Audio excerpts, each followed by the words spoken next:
Hello friends, आज हम पढ़ेंगे अल्फ्रेड लॉर्ड टेनिसन की पोम ब्रेक ब्रेक ब्रेक। लेकिन पोम को शुरू करने से पहले हम देख लेते हैं Alfred Lord Tennyson was born on 6 अगस्त 1809। तो इनका जन्म 6 अगस्त 1809 में हुआ and he died on 6 October 1892। हमारी जो पोम है break break break by Alfred Lord Tennyson was written during the Christmas holiday of 1834 to 1835। उस समय क्रिसमस ईव चल रहा था, तब अल्फ्रेड लॉर्ड टेनिसन ने इस पोम को लिखा। और हमारी ये जो पोम है ये पब्लिश होती है 1842 में, मतलब कि लिखी गई है 1834 से 1835 के बीच में, वो भी क्रिसमस के समय, लेकिन पब्लिश होती है 1842 में, यानी कि 7 साल का अंतर है। This poem is an elegy on the death of poet's friend या फिर poet's bosom friend author Henry Hallam. Bosom friend का मतलब यहाँ पे यही होता है कि एक ऐसा आदमी जो बहुत इंपॉर्टेंस रखे और आपका वो क्लोज फ्रेंड हो। और ये पोम जो कि एलिजी है, एलिजी का बेसिकली यही मतलब है, अगर इन शॉर्ट देखा जाए तो ऐसी पोम जो कि किसी दुख के बारे में या ग्रीफ या सैडनेस के बारे में बात करे या फिर हमें मैसेज कन्वे करे। The scene of the poem is Clevedon church situated on a hill overlooking the Bristol Channel. In this church his friend Hallam is buried and it is the first publish elegy on Hallam's death. तो कहने का मतलब यही है 3 और 4th point का, कि आपकी जो पोम है उसको ऐसी जगह पे सेट किया गया है कि जहाँ से हैलम की ग्रेव दिखती है। ग्रेव यानी कि एक ऐसी जगह जहाँ पे उनको बरी किया गया है, कब्रें दिखती है, और वो चर्च दिख रहा है जहाँ पे उनको दफनाया गया है। और it is the first publish elegy on Hallam's death, यानी कि हैलम की डेथ के बाद, ऑथर हेनरी हैलम की डेथ के बाद, जो कि इनके बहुत क्लोज फ्रेंड थे, उसके बाद ये इनका पहला वर्क है जो उनको डेडिकेटेड था या फिर उनके लिए था। इससे पहले कि हम पोम स्टार्ट करें तो हमारे इंग्लिश लिटरेचर में कुछ इमेजरी होती हैं। इमेजरी का बेसिक यही मतलब है कि जैसे आपने सुना भी होगा कि एक अच्छा राइटर, पोएट या ऑथर वही इंसान है जो आपको अपनी लिखाई से कुछ ना कुछ इमेजिन करने पे मजबूर कर दे। तो ये जो इमेजिनेशन वाला फैक्टर है उसे हमारे इंग्लिश लिटरेचर में इमेजरी कहते हैं। तो आपकी जो इमेजरी है वो अलग अलग सेंसेस से होती हैं, तो वही चीज़ यहाँ पे लिखा हुआ है। पहला है विजुअल, यानी कि सेंस ऑफ साइट। अगर आप किसी चीज़ को ऐसा देख पा रहे हैं या इमेजिन कर पा रहे हैं कि कोई सीन आपके सामने चल रहा है, तो वो है विजुअल। सेकंड है ऑडिटरी, यानी कि आप साउंड से रिलेटेड कोई चीज़ बात हो रही है आपकी पोम में या फिर किसी भी लिखी हुई चीज़ में, तो आपका ऑडिटरी आ जाएगा। ऑल्फैक्टरी, ये एक हमारी बॉडी में ग्लैंड होता है जो स्मेल से रिलेटेड है।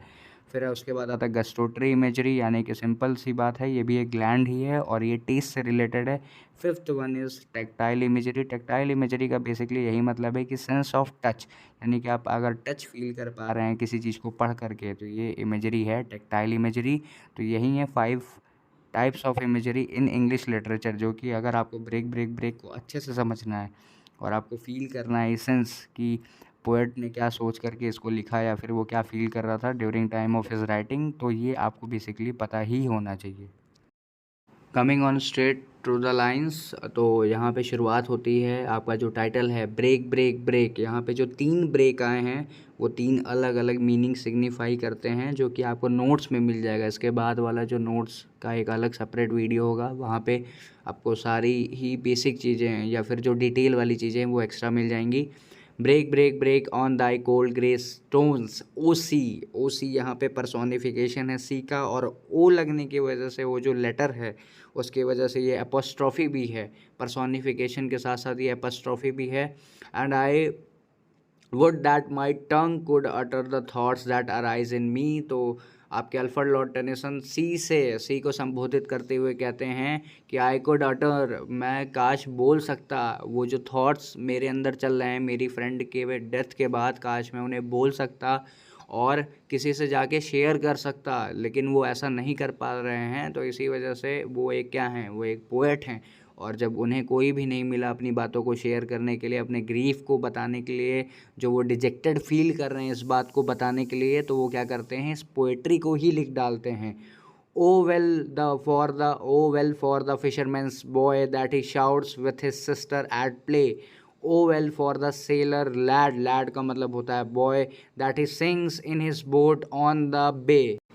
ये जो लास्ट की 4 लाइन है उनका बेसिकली यही मतलब है कि आपके पोएट जो हैं अब उनके लिए वर्ल्डली चीज़ों का कोई मतलब नहीं रह गया। उन्होंने उनकी लाइफ में जो बहुत इंपॉर्टेंट था, जो कि उनके फ्रेंड थे ऑथर हेनरी हेलम, उनकी डेथ के बाद कुछ भी आउटर वर्ल्ड या फिर जो बाहर भी मटेरियलिस्टिक थिंग है उनसे उनके लिए कुछ भी बचा नहीं है उनके लिए। O well for the fisherman's boy, यानी कि वो जो मछुआरे का लड़का है, उसकी ज़िंदगी कितनी अच्छी चल रही है कि उसके पास उसकी बहन है और वो उसके साथ खेल पा रहा है। O well for the sailor lad that he sings in his boat on the bay. Bay मतलब कि किनारा, किसी नदी का किनारा हो सकता है, समुद्र का किनारा हो सकता है। और यहाँ पे क्या कह रहे हैं आपके पोएट की, ये देखिए कि आपका जो सेलर है यानी कि जो मछुआरा है या फिर जो नाविक है, नाविक सॉरी, जो आपका सेलर है, जो आपका नाविक है, उसकी ज़िंदगी कितनी अच्छी है कि उसके पास काम करने के लिए बहुत कुछ है, वर्ल्डली थिंग्स में भी बहुत कुछ है, और वो आराम से अपनी नाव चला रहा है और गाना गाता जा रहा है। और दूसरा आपका जो मछुआरे का लड़का है वो भी कितना खुश है कि उसके पास उसकी बहन है और वो उससे बात कर पा रहा है। लेकिन आपके जो पोएट हैं अल्फ्रेड लॉर्ड टेनिसन, उनकी ज़िंदगी में अब सिर्फ तन्हाई रह गई है और दुख रह गया है, क्योंकि उनका जो सब कुछ था, जिसे वो अपना सब कुछ मानते थे, उनका दोस्त अब वो इस दुनिया को छोड़ के जा चुका है। ही वॉज बींग बरीड, अब उनको दफना दिया गया है, जिस वजह से वो बहुत ही लोनली फील कर रहे हैं, जिस वजह से वो क्या कर रहे हैं, अपने आप को इन लोगों से कंपेयर कर रहे हैं। यहाँ पे जो प्ले लिखा हुआ है, वर्ड प्ले है, उसका वहाँ पे एक इमेज यूज़ हुई है जो कि काइनेटिक इमेज है, जिसका मतलब है कि वो किसी मूवमेंट को दर्शा रही है। And the stately ships go on to their haven under the hill, but oh, for the touch of vanished hand and the sound of a voice that is still. यहाँ पे स्टेटली शिप का मतलब है big ships, यहाँ पे but O for the touch, ये जो O आया हुआ है वो रिफर्स टू रिग्रेट और लॉस। यहाँ पे जो बट के बाद जो ओ आया हुआ है थर्ड लाइन में, वो किसी रिग्रेट या लॉस को सिग्निफाई करता है। तो लाइन वाइज एक्सप्लेनेशन देखते हैं। And the stately ships go on, यानी कि जो बड़े बड़े शिप्स हैं वो अपनी मंजिल के लिए जा रहे हैं। To their haven under the hill, यहाँ पे जो हेवन मेंशन हुआ है, हेवन का मतलब होता है स्वर्ग। तो अगर आप किसी भी लॉन्ग वॉयज के बाद में आते हैं, VOYAGE, वॉयज का मतलब होता है जब भी आप किसी सी जर्नी या फिर वाटरवे से जर्नी करते हैं, बड़ा सफ़र तय करते हैं या छोटा सफ़र भी तय कर रहे हैं, तो उसे वॉयज कहते हैं, हम जर्नी नहीं कहते हैं। तो आप कभी भी पानी में ट्रेवल करते हैं तो उसको वॉयज कहते हैं। To their haven under the hill, तो यहाँ पे कहने का यही मतलब है कि जो बड़े बड़े शिप्स हैं वो भी जानते हैं कि उनकी मंजिल कहाँ पे है, और जब भी आप अपनी मंजिल को पहुँचते हैं तो आपके लिए एक स्वर्ग जैसी अनुभूति का काम करता है। लेकिन आपका जो ऑथर हैं अल्फ्रेड लॉर्ड टेनिसन, उनकी मंजिल अब चली गई है, उन्हें अपनी लाइफ का गोल नहीं पता है, उन्हें अपनी लाइफ का एम नहीं पता है, क्योंकि उनके जो बॉसम फ्रेंड थे या बेस्ट फ्रेंड थे अब उनकी डेथ हो चुकी है। But O for the touch of vanished hand, यहाँ पे जो वैनिस्ड हैंड है ये उनके दोस्त के हाथ की बात हो रही है, यानी कि जो वैनिस्ड हैंड है जो कि अब जा चुका है, जो कि अब बरी हो चुका है, जिन्हें अब दफना दिया गया है, वो कभी भी इनको सांत्वना देने के लिए, समझाने के लिए इनके पास नहीं होगा और कभी भी इनको सहलाएगा नहीं कि या फिर शाबाशी या फिर आपको समझाने के लिए कभी भी वो आपके फ्रेंड आपके पास ऑथर हेनरी हेलम अब नहीं आने वाले। And the sound of a voice that is still, यहाँ पे जो वॉइस वगैरह आया है ये आपका एक इमेजरी है, आप कमेंट करके बताइएगा कि ये कौन सी इमेजरी के लिए लिखा जा रहा है। सेंस ऑफ वॉइस के लिए, साउंड के लिए यहाँ पे आ रहा है। And the sound of a voice that is still, यानी कि ऑथर हेनरी हेलम की जो आवाज़ थी वो अल्फ्रेड लॉर्ड टेनिसन के कानों में अभी भी गूंज रही है, और वो स्टिल है। और वो स्टिल इस वजह से है क्योंकि अभी तक ये इस बात से ओवरकम नहीं कर पा रहे हैं कि कल तक जो दोस्त इनका इनके साथ में था आज वो इनके साथ नहीं रहा है, और उसकी आवाज़ जो कि इन्होंने पहले सुनी हुई थी आज भी इनके कानों में गूंज रही है कि कैसे वो इन्हें छोड़ करके चले गए।